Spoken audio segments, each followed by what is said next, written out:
Hello and welcome to the channel everyone. My name is Jitain and you are watching Gumakkat Family. Today's video is going to be in English language because I want to reach out to a lot of people who are not just from India but from across the globe and who wish to rent a car in Malaysia, especially in Kuala Lumpur. So let's jump into this video. I will try to answer all your questions that you have in your mind about renting a car in Kuala Lumpur. So first thing first, what are the options while you are renting a car in Kuala Lumpur? So there are multiple ways that you can rent a car in Kuala Lumpur. One of them is go to Google and type rent a car in Kuala Lumpur. Now you will get a lot of options. You can pick up any of the response that you get and you can start calling these agencies one by one. But I found these people pretty unprofessional while renting their car. They were pretty rigid as well. I tried negotiating about the rates also with them and I found them very rigid. The minimum price that I was getting from these results was around 100 ringgit for a day. Apart from this, I found there were few more problems while renting a car from these people.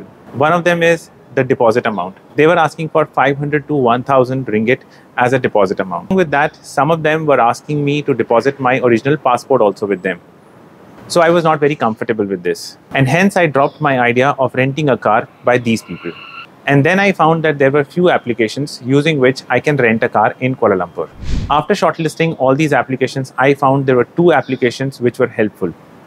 So I found two applications on the Play Store. One of them was Socar and the other one was Trevo. Now both these applications are being run by same company, but the way these applications operate is slightly different from each other. While Socar rents a car on hourly basis, Trevo rents a car on daily basis. If you want to rent a car for a few hours, then Socar is the application that you should look for. However, if you are planning to rent a car for a few days, few weeks, or maybe for a month, then Trevo is the right option.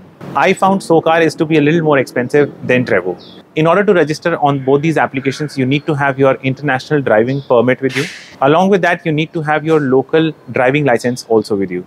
Another document that's being asked on these applications is your passport. All you need is these three documents and you can register yourself on these applications. Registration process is kind of same on both the applications. In order for you to get verified on both these applications, it takes about 4 to 6 hours. And then you can simply rent a car. Initially, I was planning to rent a car through Socar, but then I found that this application comes with a lot of problems. While renting a car with Socar, you will have to depend a lot on your mobile phone because nobody will come to hand over the car to you. Instead, you will have to go to the car and unlock the car yourself by using their application. A lot of their cars are lying in the parking of a lot of buildings. I found that a lot of people find it a little problematic renting a car through Socar because a lot of times when you go and unlock the car using your mobile phone applications, you don't get the mobile signals in the parking lots.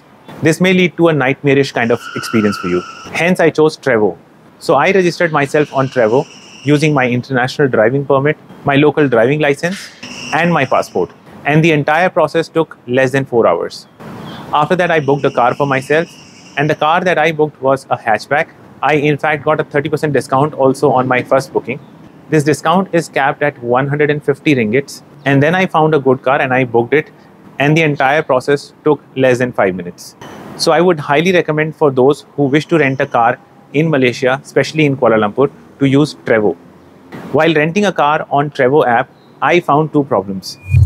So I would like to highlight those two problems with you. So the first problem that I found with this application was the prices of the car.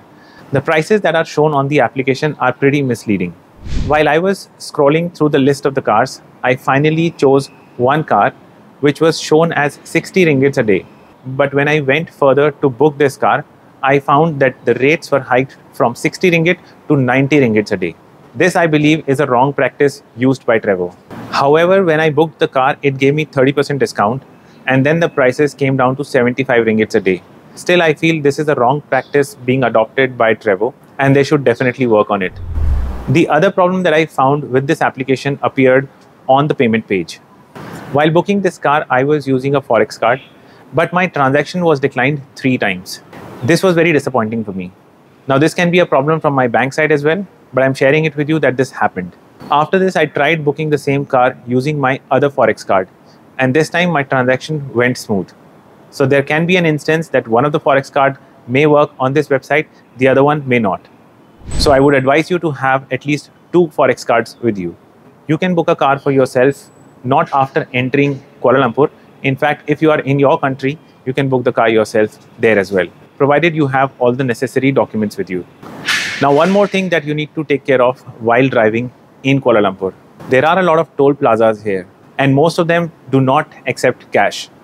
While I was renting a car, nobody guided me that I need to have a touch and go card with me in order to pass through these tolls. And I had to face this problem. I reached at a toll plaza, I did not have a touch and go card, and I was stuck. I could not find even a security guard there who could help me. But after roaming around here and there for about 5-10 minutes, I found somebody, and that person told me that I'll have to take help from any other driver, and I will have to request them to touch their card so that I can pass through the toll. I did the same. I asked for a help. The toll price was 2 ringgit 50 cents, but I paid that guy 5 ringgit to help me. If you want to avoid such a situation, I would request you to have a touch and go card, which you can get from any MRT station or even from Watson stores.